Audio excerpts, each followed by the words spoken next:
In the remote mountains of Kentucky, where the wilderness road carved its dangerous path toward the western frontier, there once stood an inn that travelers spoke of in hushed, reverent tones. Millbrook Inn, they said, offered something no other establishment could provide, a warmth that went far beyond clean beds and hot meals. 4 sisters ran this mountain sanctuary, and weary men would arrive as strangers but leave feeling like they had discovered something precious, something worth the treacherous journey back. The Cunningham sisters had a reputation that spread across 3 states. Merchants would delay their business trips just to spend extra nights at Millbrook Inn.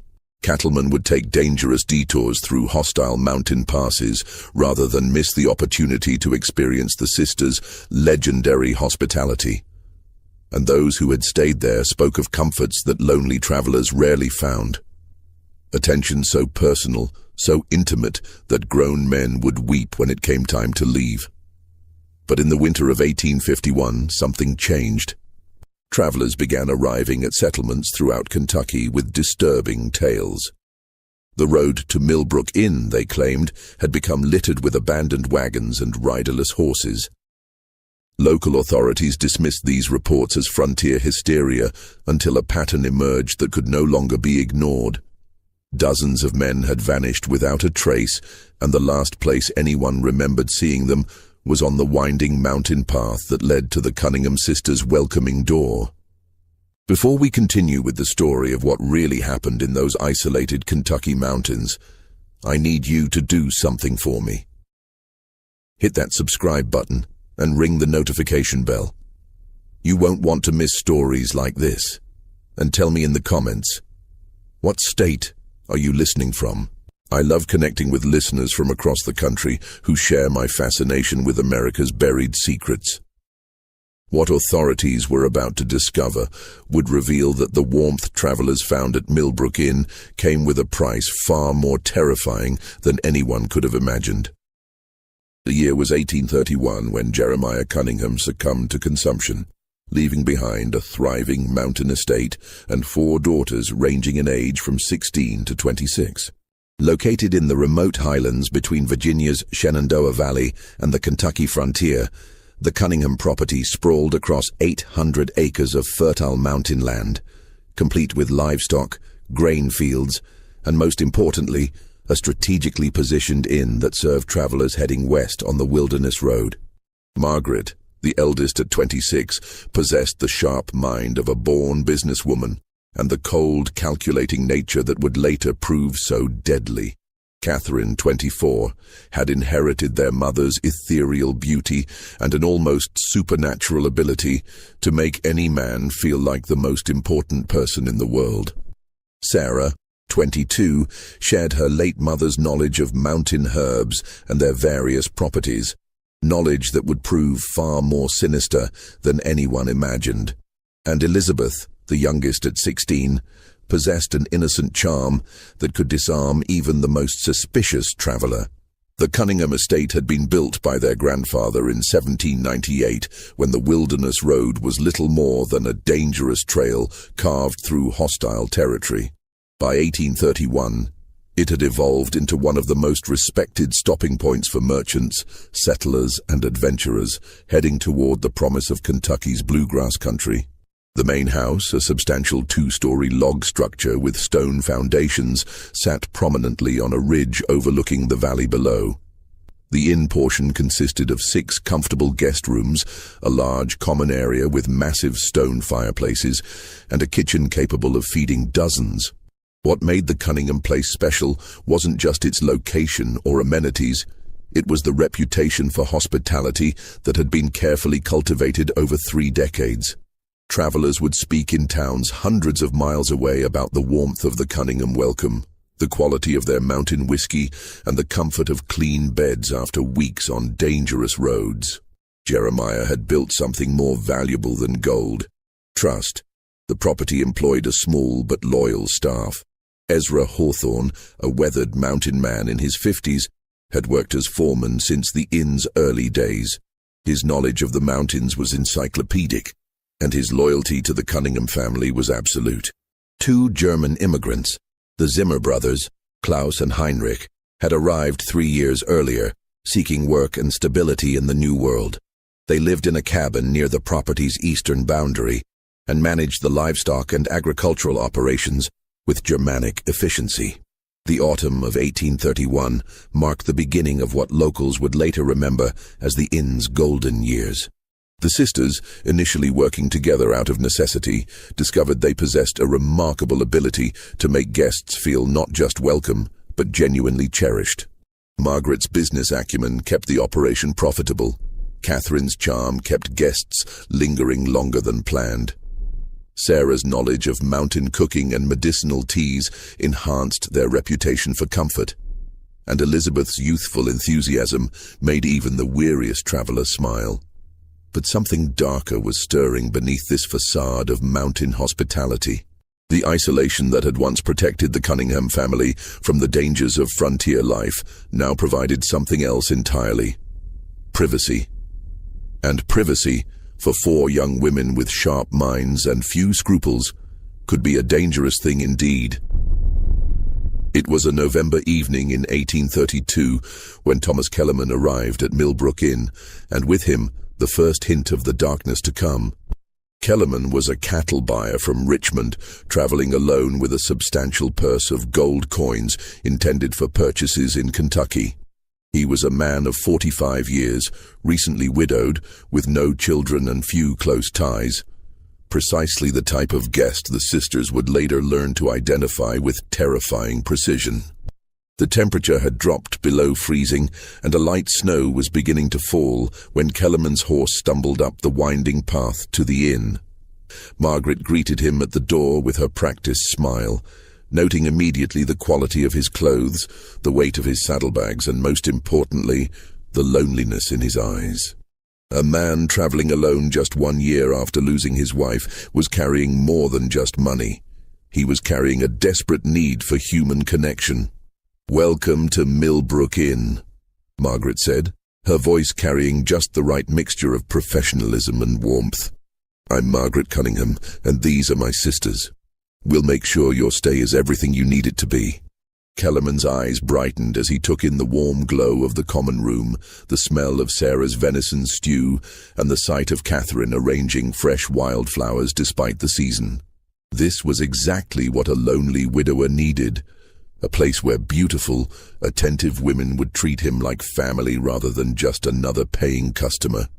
Over the next 3 days, the sisters provided Kellerman with an experience unlike any he'd ever encountered at an inn. Sarah's meals were restaurant-quality feasts, featuring perfectly seasoned game, fresh bread, and her famous honey cakes. Margaret engaged him in lengthy conversations about business and politics, making him feel intellectually valued. Elizabeth's innocent laughter at his stories made him feel worldly and important. But it was Catherine who provided what Kellerman truly craved: the illusion of romance. On his second evening, after the other guests had retired, Catherine found Kellerman sitting alone by the fire, staring into the flames with the hollow expression of a man who had lost everything that mattered to him. She approached with 2 glasses of Sarah's special spiced rum, each warming perfectly in crystal tumblers that caught the firelight. "You seem troubled, Mr. Kellerman," she said, settling into the chair beside him with fluid grace. "Sometimes sharing a burden makes it lighter." For the next 2 hours, Kellerman found himself pouring out his heart to this beautiful woman who listened with such genuine attention. He spoke of his late wife Mary, of their failed attempts to have children, of returning each evening to an empty house that still smelled faintly of her lavender soap. Catherine listened with perfect sympathy, occasionally touching his hand or leaning closer with apparent compassion. "Loneliness is a terrible thing," she said softly as the fire burned lower. "But it doesn't have to be permanent." What happened next was never recorded in any official document, but Kellerman's behavior the following morning told its own story. He moved through breakfast with the satisfied expression of a man who had rediscovered reasons for living. He extended his stay by 2 additional days, despite his original urgency to reach Kentucky. Most tellingly, he began making plans to return to Millbrook Inn on his journey home to Richmond. "I've never experienced hospitality like this," he told Margaret as he prepared to leave. You and your sisters have created something truly special here. I'll be recommending this place to every traveler I meet." Margaret smiled and accepted his generous payment, nearly double the standard rate, pressed into her hands with genuine gratitude. "We look forward to your return visit, Mr. Kellerman. Safe travels." But Thomas Kellerman would never complete his journey to Kentucky. His horse was found 3 days later, wandering riderless near Cumberland Gap. Kellerman himself had simply vanished, leaving behind only questions and a mystery that would never be officially investigated. The assumption, logical enough for the dangerous frontier, was that he had fallen victim to bandits or wild animals. Only the Cunningham sisters knew the truth. Heinrich Zimmer had been waiting in the woods a half-mile from the inn when Kellerman departed that morning. The German immigrant was handy with tools and possessed the kind of quiet efficiency that made him valuable for tasks that required discretion. Kellerman never saw the blow that ended his life, delivered with a blacksmith's hammer to the base of his skull. His body was wrapped in canvas and buried in a predetermined location deep in the mountain forest, while his substantial purse of gold coins found its way back to Millbrook Inn. That night, the four sisters sat around their kitchen table, counting Kellerman's money and planning their future. Margaret had done the calculations. The amount they'd just acquired exceeded the inn's legitimate profits for an entire year. Catherine had proven that lonely men could be manipulated with shocking ease. Sarah had demonstrated that traces of evidence could be eliminated with the right knowledge of chemistry and mountaincraft. And Elizabeth had shown that even the most innocent-seeming person could keep terrible secrets. "He won't be missed for weeks," Margaret said, stacking the gold coins with businesslike precision. "No family, no close friends, traveling alone to a place where no one knows him. Perfect." "It was almost too easy," Catherine added, still wearing the same gentle expression she'd used to comfort their victim. "He would have given us anything we asked for." What they had discovered that cold November night was something far more valuable than gold. They had discovered how to make people disappear. The winter of 1832 gave the sisters time to refine their technique and establish the protocols that would serve them for nearly 2 decades. Margaret, with her keen business mind, developed a system for identifying ideal targets. The perfect victim was a man traveling alone, carrying substantial money, with few family connections and no fixed schedule that would raise immediate alarm if he failed to arrive at his destination. Sarah's role evolved beyond cooking and household management. Her knowledge of mountain plants expanded to include detailed study of toxins and their effects. Pokeweed berries, when properly prepared, could induce symptoms resembling cholera. Foxglove could cause heart failure that appeared natural. Water hemlock could kill within hours while leaving little trace. She established a hidden garden behind the main house where she cultivated these plants alongside legitimate herbs, creating a pharmaceutical arsenal disguised as a medicine patch. Catherine perfected the art of emotional manipulation, learning to read men's deepest needs and present herself as the answer to their loneliness. She studied her targets carefully, adapting her personality to match their desires. For the religious, she became devoutly spiritual. For the intellectual, she transformed into a well-read conversationalist. For the grieving, she offered comfort and understanding. Her ability to become whatever a man needed was both her greatest weapon and her most chilling talent. Elizabeth, despite her youth, proved crucial to the operation's success. Her genuine-seeming innocence provided perfect cover for the family's activities. Suspicious guests found it impossible to maintain their wariness around a girl who seemed incapable of deception. She also served as the early warning system, her naturally friendly demeanor allowing her to extract information about guests' backgrounds, travel plans, and financial situations without raising suspicion. The logistics of disposal had been worked out with Germanic efficiency by the Zimmer brothers. Klaus had discovered a series of natural caves in the mountainside, accessible only through a concealed entrance behind a rockfall. Bodies could be carried there under cover of darkness and sealed behind loose stones, where the mountain's chemistry would accelerate decomposition. Personal effects were carefully sorted. Anything valuable was kept, while items that might identify the victim were buried separately or destroyed. Ezra Hawthorne's role was perhaps the most crucial. His reputation in the region was beyond reproach, and his word carried weight with local authorities. When questions were occasionally raised about missing travelers, Ezra would solemnly confirm that the individual had indeed stayed at Millbrook Inn, but had departed in good health and spirits. His weathered face and honest demeanor had never failed to satisfy even the most persistent inquirer. The spring of 1833 brought their second victim, a tobacco merchant named William Fraser from North Carolina. Fraser was transporting nearly $500 in silver coins, the proceeds from a successful season's crop sales. He was a bachelor of 38, known for his reclusive nature and his practice of making business trips alone to avoid sharing profits with partners. Fraser arrived on a rainy April evening, immediately drawn to the warmth and comfort of the inn after weeks of uncomfortable travel. The sisters deployed their refined strategy with precision. Margaret engaged him in business discussions, learning about his financial situation and travel plans. Sarah provided exceptional meals that made him reluctant to continue his journey. Elizabeth entertained him with piano music and innocent charm that reminded him of the daughter he'd never had. But it was Catherine who sealed Fraser's fate. On his third night at the inn, she found him reading alone in the common room, a leather-bound volume of poetry open on his lap. She approached with apparent shyness, asking if he might read aloud, as she had little education but loved the sound of beautiful words. For 2 hours, Fraser read to Catherine by lamplight, his voice growing stronger and more confident as she listened with rapt attention. When he finished, she placed her hand gently on his arm and told him he had the most beautiful voice she'd ever heard. The loneliness that had hardened around Fraser's heart for decades began to crack. "I've never met anyone like you," he told her, his voice thick with emotion he'd suppressed for years.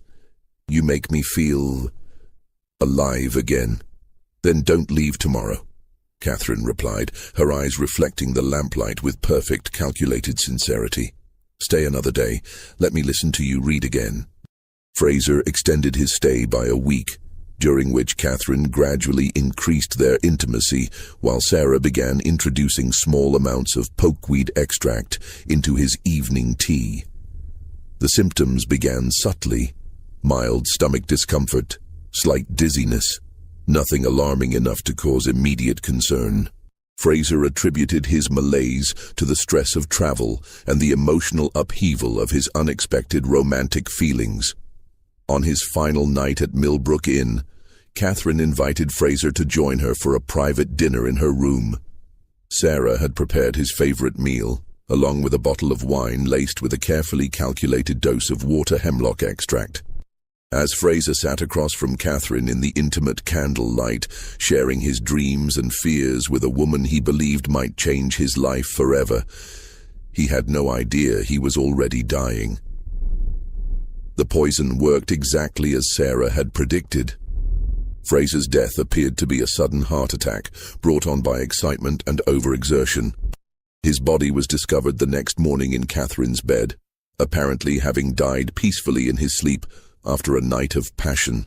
Even if a doctor had been available to examine the body, the symptoms perfectly matched those of natural cardiac failure in a middle-aged man with a previously sedentary lifestyle.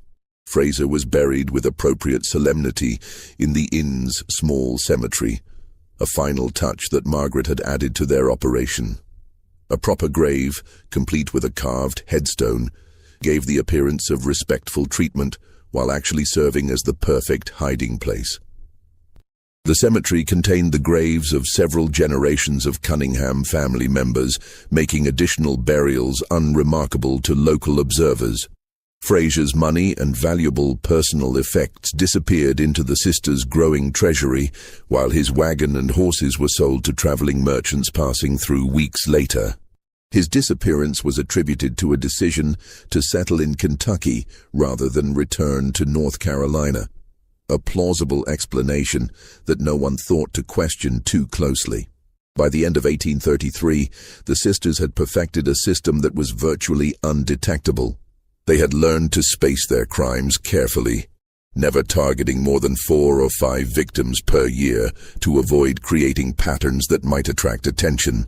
They developed cover stories for guests who died at the inn, ranging from heart attacks to accidents to decisions to settle permanently in the West. Most importantly, they learned to trust each other completely, creating a conspiracy so tight that not even the slightest hint of their activities ever reached the outside world. Just when we thought we'd seen it all, the horror at Millbrook Inn intensifies. If this story is giving you chills, share this video with a friend who loves dark mysteries, hit that like button to support our content, and don't forget to subscribe to never miss stories like this. Let's discover together what happens next, because the Cunningham sisters were just getting started. Between 1834 and 1845, Millbrook Inn achieved a reputation that extended throughout the mid-Atlantic region and beyond. Travelers spoke of it in the same reverent tones reserved for the finest establishments in Richmond or Baltimore. The sisters had created something unprecedented, a remote mountain inn that provided luxury accommodations and service that rivaled the best urban hotels. Margaret had expanded their legitimate business operations significantly. The inn now maintained a stable of quality horses for guests, operated a small distillery producing premium mountain whiskey, and even offered guided hunting expeditions led by Ezra Hawthorne. These legal enterprises provided substantial income and, more importantly, gave the sisters a reputation as savvy businesswomen rather than simply innkeepers. The guest registry from this period, carefully preserved in the Virginia State Archives, tells the story of their success. Merchants from Charleston, politicians from Richmond, land speculators from Baltimore, and adventurers from as far away as Boston signed their names in Margaret's elegant ledger book. Many returned multiple times, becoming regular patrons who praised Millbrook Inn to their colleagues and friends. But hidden within this legitimate success was a carefully orchestrated killing machine that operated with clockwork precision. The sisters had refined their victim selection to an exact science. Catherine developed an almost supernatural ability to identify the men who would never be missed. The loners, the outcasts, the ones carrying secrets that made them avoid close relationships. Sarah's knowledge of poisons had expanded to include dozens of plant and mineral toxins, each with different symptoms and detection profiles. Elizabeth had learned to extract detailed personal information from guests through seemingly innocent conversation, and Margaret coordinated everything with the precision of a military operation. During these years, they claimed approximately 43 victims, the exact number later found by the railroad surveyor.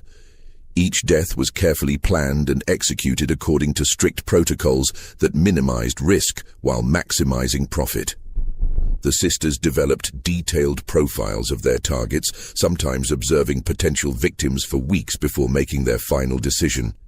Consider the case of Jonathan Waverley, a land surveyor from Pennsylvania who arrived in September 1838. Waverley was conducting mapping work for the state government, a job that required him to travel alone through remote areas for months at a time. He carried surveying equipment worth considerable money, along with payment for his work and funds for purchasing land parcels he'd identified as investment opportunities. Margaret immediately recognized Waverley as an ideal target. His work required extended absences from civilization, meaning his disappearance might not be noticed for months. His surveying activities provided a perfect cover story. He could easily have fallen victim to any number of natural hazards while working alone in dangerous territory. Most importantly, his somewhat antisocial personality meant he had few close friends who would pursue investigations if he failed to return. The sisters began their campaign immediately. Sarah prepared special meals featuring game Waverley had watched Ezra hunt, creating a connection between the food and the rugged mountain environment he found so appealing. Elizabeth engaged him in conversations about his mapping work, expressing fascination with his technical knowledge and making him feel appreciated for his expertise. Margaret discussed potential land investments with him, positioning herself as a local expert who could help him identify profitable opportunities. But it was Catherine who provided the element that sealed Waverley's fate. She approached him not as a potential romantic conquest, but as a kindred spirit who shared his love of the wilderness. She revealed an apparently extensive knowledge of mountain flora and fauna, gleaned from years of careful study that actually served her poison research. She accompanied him on short surveying expeditions around the inn's property, demonstrating a comfort with outdoor life that Waverley found irresistible. "I've never met a woman who understood the mountains the way you do," Waverley told her during one of their excursions, his professional reserve finally cracking. "Most people see only wilderness, but you see the beauty and the order underneath." "I've lived here all my life," Catherine replied, stepping closer to him as they stood on a ridge overlooking the valley. "The mountains have taught me things that books never could, things about life, about death, about the balance between them." Waverley extended his planned 2-day stay into 3 weeks, ostensibly to conduct more thorough surveying work in the area, but actually because he had fallen completely under Catherine's spell. During this time, Sarah gradually introduced increasingly potent toxins into his food, creating symptoms that mimicked the early stages of mountain fever, a genuine hazard that had claimed the lives of several surveyors in recent years. The poison Sarah used for Waverley was her own innovation, an extract from destroying angel mushrooms that produced liver failure over the course of several days. The symptoms perfectly matched those of mountain fever, and even an experienced doctor would have been unlikely to distinguish between the two conditions. Waverley's death appeared to be a tragic but entirely predictable occupational hazard. His surveying equipment was sold to a merchant in Kentucky, while his detailed maps became part of Margaret's growing collection of intelligence about the region's geography and resources. His body joined the others in the sealed mountain caves, while his name was added to the local records as another victim of the dangerous frontier lifestyle. The brilliance of the sisters' operation lay not just in their killing methods, but in their ability to maintain the illusion of respectability. They attended church services in the nearby settlement of Millbrook, contributed generously to community causes, and maintained friendships with local families. Margaret served on the board of the Regional Merchants Association, while Sarah provided medical assistance to neighboring farms during times of illness. Catherine taught Sunday school to local children, and Elizabeth organized social events that brought together isolated mountain families. This community involvement served multiple purposes.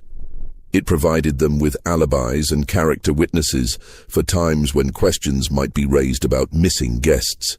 It gave them access to information about travelers passing through the region. Most importantly, it established them as pillars of the community, whose word would never be questioned by local authorities. The sisters also developed an extensive network of business relationships that helped legitimize their growing wealth. They invested in land purchases throughout the region, gradually assembling a portfolio of properties that generated rental income and appreciated in value. They loaned money to local farmers and merchants, earning both interest payments and influence within the community. They even purchased shares in several riverboat companies operating on the Ohio River, diversifying their investments while creating additional sources of income. By 1845, the Cunningham sisters were among the wealthiest landowners in Western Virginia. Their success story was held up as an example of what determined women could achieve even in the challenging frontier environment. Local newspapers occasionally featured articles about the enterprising Cunningham sisters, who had built a thriving business empire from their inherited mountain property. But beneath this facade of legitimate success lay the carefully concealed bones of more than 40 men who had made the fatal mistake of accepting the sisters' hospitality. Each death had added to their wealth and refined their methods, creating a cycle of murder and profit that seemed impossible to stop or detect. The isolation that had initially protected them from discovery now provided something even more valuable: the perfect environment for their predatory activities. Millbrook Inn had become a spider's web, beautiful and inviting on the surface but deadly to anyone who became entangled in its strands. The beginning of the end came not from law enforcement or suspicious relatives, but from an unexpected source, one of their own employees. Heinrich Zimmer, the younger of the two German brothers, had been growing increasingly unstable since a hunting accident in the fall of 1849 that left him with chronic pain and a dependence on laudanum for relief. Heinrich had always been the more sensitive of the Zimmer brothers, and the years of participating in the sisters' crimes had taken a psychological toll that his brother Klaus either ignored or failed to recognize. The laudanum, initially prescribed by Sarah for legitimate pain relief, had gradually become Heinrich's escape from the guilt and nightmares that plagued his sleep. But addiction brought its own problems: paranoia, mood swings, and a tendency toward loose talk that made him increasingly dangerous to the operation. The crisis began on a cold February morning in 1850, when Heinrich appeared at the kitchen door of the main house, his eyes wild with drug-induced panic and his clothes disheveled from a sleepless night. Sarah was alone in the kitchen, preparing breakfast for a traveling merchant from North Carolina who had arrived the previous evening, a man the sisters had already identified as their next target. "I can't do it anymore," Heinrich whispered, his voice shaking with emotion. "I see their faces every night. Every time I close my eyes, they're all standing there watching me. 43 men, Sarah. 43 souls crying out for justice." Sarah maintained her composure, but her mind raced as she calculated the threat Heinrich now represented. His knowledge of their crimes was complete and detailed. He could provide authorities with exact locations of burial sites, descriptions of murder methods, and testimony that would send all 4 sisters to the gallows. "You're not well, Heinrich," she said gently, moving closer to him with apparent concern. "The laudanum is affecting your mind. You're seeing things that aren't real." "No." Heinrich's voice rose dangerously, and Sarah glanced toward the ceiling, hoping the guest upstairs hadn't been awakened. "I know what we've done. I know what you've made me do. And I know it has to stop." The conversation continued for nearly an hour, with Heinrich alternating between tearful confessions and angry accusations, while Sarah tried to calm him without alerting the rest of the household. She eventually managed to convince him to return to his cabin with a promise that they would discuss the situation later, after he'd had time to rest and clear his head. But Sarah knew there would be no later discussion. Heinrich Zimmer had become a liability that threatened everything they'd built, and liabilities had to be eliminated. That evening, after their guest had retired for the night, Sarah prepared a special dinner for the Zimmer brothers, a gesture of appreciation for their years of loyal service, she explained to Klaus. The meal featured Heinrich's favorite dishes, along with Sarah's special spiced wine that contained enough concentrated foxglove extract to stop a man's heart within hours. Heinrich died quietly in his sleep that night, his death attributed to the same heart condition that had supposedly claimed several of their guests over the years. Klaus, who had consumed less of the poisoned wine due to his natural temperance, survived, but with significant cardiac damage that left him weakened and dependent on Sarah's medical care. Heinrich's death solved their immediate problem, but created new challenges. Klaus, despite his physical weakness, began asking pointed questions about his brother's sudden demise. The similarities between Heinrich's symptoms and those exhibited by several of their guests had not escaped his notice, and his loyalty to the sisters was wavering under the weight of suspicion and grief. Margaret recognized that their operation was entering a critical phase. The network of trust and complicity that had protected them for nearly 2 decades was beginning to fracture, and any significant investigation would uncover evidence that even their considerable influence couldn't suppress. She began making contingency plans for the possibility that they might need to abandon Millbrook Inn entirely. The final guest to die at Millbrook Inn was Samuel Hartwell, a cotton broker from Savannah who arrived in March 1851 with over $1,000 in gold coins and banknotes. Hartwell was a widower in his 50s, traveling north to negotiate contracts with textile mills in Pennsylvania. His death followed the sisters' established pattern: apparent heart failure after several days of exceptional hospitality that included intimate companionship with Catherine. But Hartwell's death marked a crucial change in the sisters' methodology. For the first time in nearly 20 years, they made a significant mistake. Hartwell had arranged to meet a business associate in Pittsburgh on a specific date, and when he failed to appear, his colleague began making inquiries that eventually reached local authorities in Virginia. Sheriff Thomas Brennan of Millbrook County was a capable lawman with over 20 years of experience, but he had never encountered anything like the Cunningham sisters' operation. His initial investigation was routine. A few questions to confirm that Hartwell had indeed stayed at the inn and departed in good health. Margaret and Ezra provided their usual testimony, supported by carefully maintained guest records that showed Hartwell's departure date and intended destination. But Brennan was more persistent than previous inquirers, and his investigation began uncovering small inconsistencies in the sisters' story. A blacksmith in the next county remembered shoeing a horse that matched the description of Hartwell's mount, but several days after the businessman was supposed to have passed through the area. A merchant recalled purchasing supplies from someone who resembled Hartwell, but again the timing didn't match the official departure date from Millbrook Inn. These discrepancies were minor and might have been explained by any number of innocent factors, but they were enough to plant seeds of doubt in Brennan's mind. He began looking more closely at other missing persons cases involving travelers who had last been seen in the Millbrook Inn area, and the pattern that emerged was deeply troubling. Sheriff Brennan's investigation accelerated rapidly once he began examining the broader pattern of disappearances around Millbrook Inn. His review of county records revealed that over the past 20 years, at least 15 different missing persons cases had involved travelers who were last confirmed to be staying at the Cunningham property. While individual cases could be explained by the various hazards of frontier travel, the statistical clustering was impossible to ignore.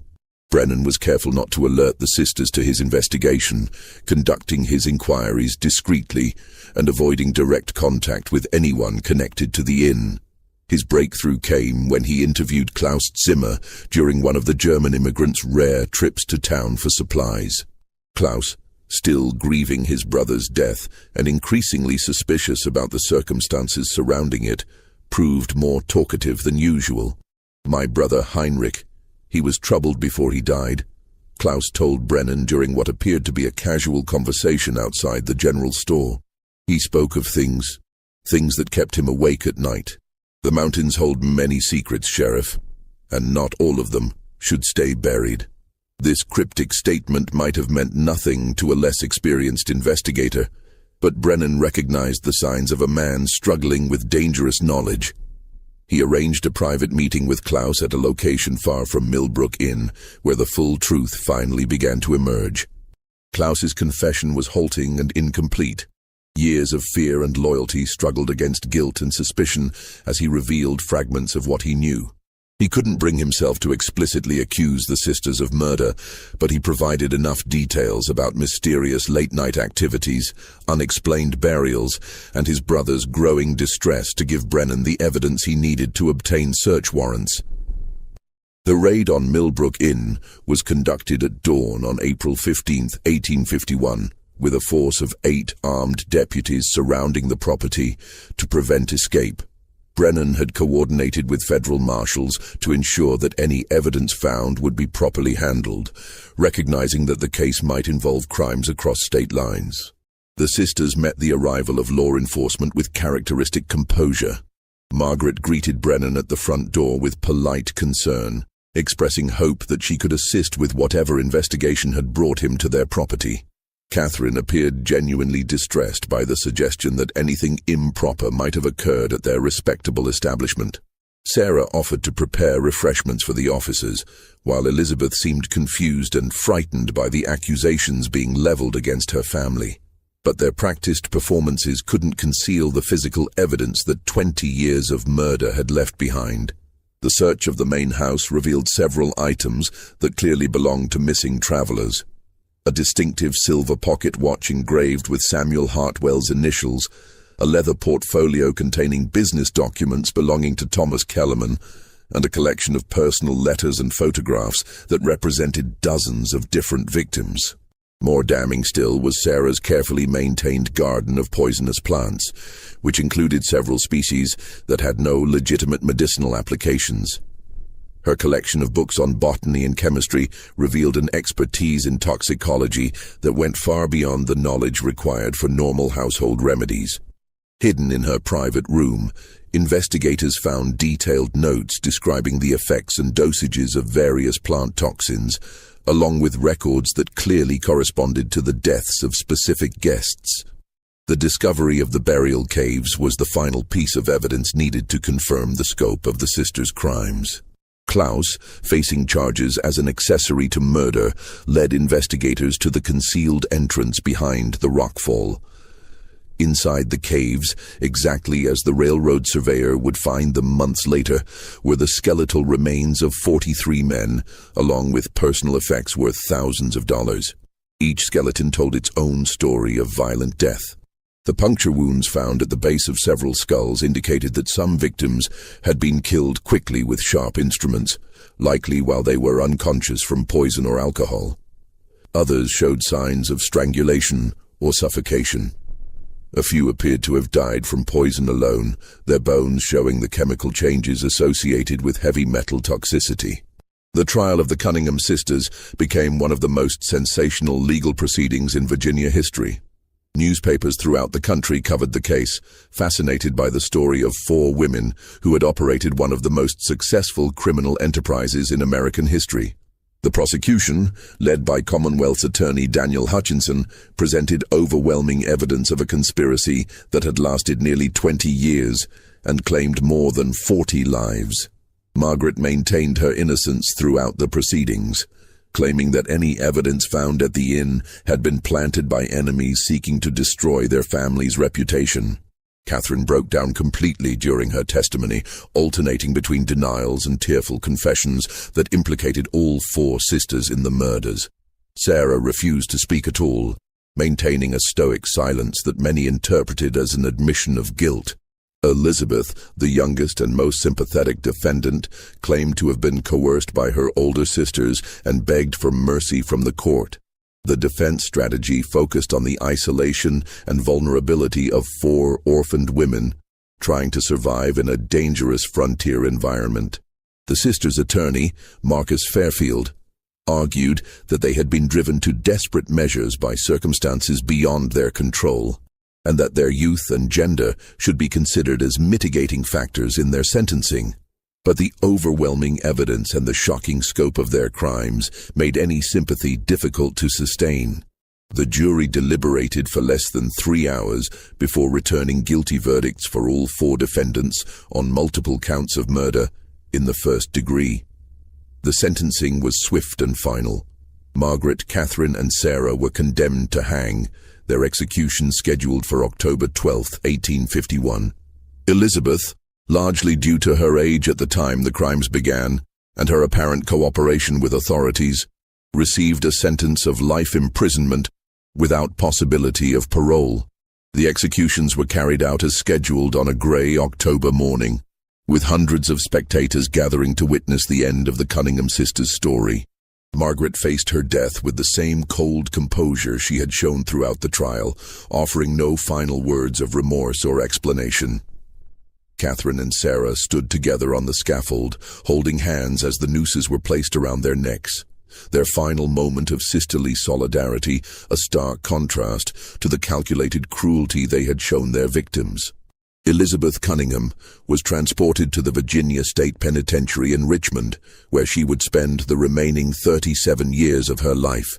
Prison records indicate that she maintained her innocence until her death in 1888, claiming repeatedly that she had been a victim of her sister's manipulation rather than a willing participant in their crimes. She never received visitors and left no written account of her experiences at Millbrook Inn. Klaus Zimmer, granted immunity in exchange for his testimony, disappeared shortly after the trial concluded. Some reports placed him in Ohio, others in Missouri, but he was never officially located again. The trauma of his brother's death and his role in exposing the sisters' crimes appeared to have broken him completely, leaving him unable to settle anywhere or form lasting relationships. Ezra Hawthorne faced charges as an accessory to murder, but his advanced age and his cooperation with authorities earned him a reduced sentence of 10 years in prison. He died in custody in 1854, reportedly still maintaining that he had never suspected the true nature of the sisters' activities and had believed their explanations for the various deaths and disappearances. Millbrook Inn itself was sold at auction to satisfy legal judgments against the Cunningham estate. The new owners, a family named Fletcher from Richmond, attempted to continue operating it as a legitimate inn, but the property's notorious reputation made it impossible to attract guests. The building stood empty for several years before being purchased by a mining company that demolished the structures and converted the land to industrial use. The copper mine where the victims' remains were discovered was permanently sealed by order of the court, with a simple stone marker erected to commemorate the 43 men who died at Millbrook Inn. The marker, which still stands today according to local historical societies, bears only the inscription, "Here lie unknown travelers, 1832-1851. May they find the peace in death that was denied them in life." The case had far-reaching implications for inn and hotel regulation throughout Virginia and neighboring states. New laws were enacted requiring more detailed guest registration procedures, mandatory reporting of guest deaths to local authorities, and regular inspections of establishments serving travelers. The Cunningham laws, as they became known, remained in effect well into the 20th century. Perhaps most significantly, the Millbrook Inn case became a cautionary tale about the dangers of isolation and the potential for evil to flourish in places far from civilized oversight. Criminal investigators began paying closer attention to patterns of disappearances around remote establishments, leading to the discovery of several smaller-scale operations that might otherwise have continued undetected. The financial investigation revealed the true scope of the sisters' success.